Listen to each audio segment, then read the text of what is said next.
অনেকদিন আগের কথা। এক ছোট্ট গ্রামে বসবাস করত গরিব কৃষক পরিবার। তারা খেতে খাওয়া মানুষ হলেও সুখেই দিন কাটাচ্ছিল।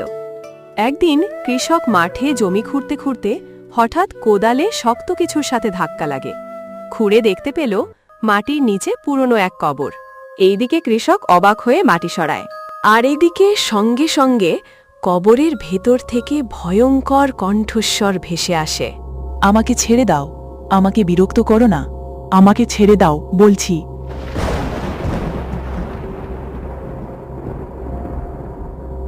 মুহূর্তের মধ্যেই কবর থেকে বেরিয়ে এলো এক মাথা কাটা ডাইনি।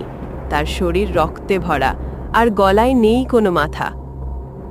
মাথাহীন ডাইনির হাত লম্বা হয়ে কৃষকের দিকে বাড়িয়ে যায়, আর এইদিকে কৃষক ভয়ে আতঙ্কে দৌড়াতে দৌড়াতে বাড়ি ফিরে আসে। কৃষক বাড়ি ফিরে স্ত্রীকে সব ঘটনা বলল, কিন্তু তখন আর কেউ বিশ্বাস করল না। ধীরে ধীরে গ্রামে অদ্ভুত ঘটনা ঘটতে শুরু করল। রাতে শিশুদের কান্না শোনা যেত, গৃহপালিত পশু মারা যেত, আর মাঝে মাঝে সেই মাথা কাটা ডাইনিকে দেখা যেত শ্মশানে। গ্রামবাসীরা ভয়ে রাতে বাইরে বেরোত না। অবশেষে পরদিন সকালে গ্রামবাসী ডেকে আনল এক ওঝাকে। ওঝা মন্ত্র পড়ে বলল, এই ডাইনির মৃত্যুর পর মাথা আলাদা করে কবর দেওয়া হয়েছিল। এখনো তার আত্মা মাথার খোঁজ করছে। এইদিকে ওঝা গ্রামবাসীদের সতর্ক করে বলে, তোমরা কেউ ডাইনিকে রাগিও না, নইলে সে পুরো গ্রাম ধ্বংস করে দেবে।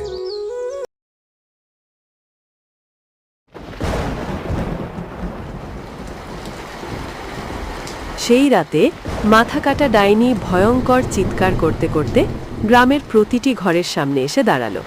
তার হাতে ছিল এক ধারালো দা। গ্রামবাসীরা এই ঘটনা দেখে দরজা জানালা বন্ধ করে ভয়ে কাঁপছিল। এদিকে পরের দিন সকালে পুরো গ্রামে হইচই শুরু হয়ে যায়। সবার মুখে একই কথা, ডাইনের হাত থেকে বাঁচতে হবে। এভাবে চলতে থাকলে তো আমাদের ডাইনির হাতে প্রাণ দেয়া ছাড়া কোনো উপায় নাই। তুমি ঠিকই বলেছ ভাই, কিছু একটা করতে হবে। এইদিকে গ্রামবাসী সবাই মিলে ওঝা কাছে যায়, আর তারা ওঝাকে সবকিছু খুলে বলে। বাবা, আমাদের সবাইকে বাঁচাও ওই গলাকাটা ডাইনির হাত থেকে। এদিকে রাত হলে ওঝা ওই পুরনো কবরস্থানে যায়।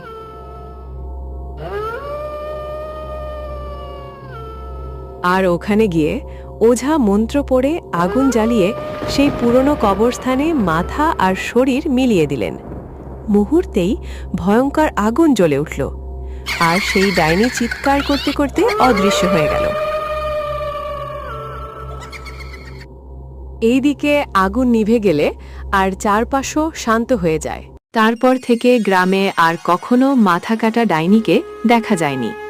তবে আজও গ্রামের মানুষ রাতে ওই জায়গার কাছ দিয়ে যায় না।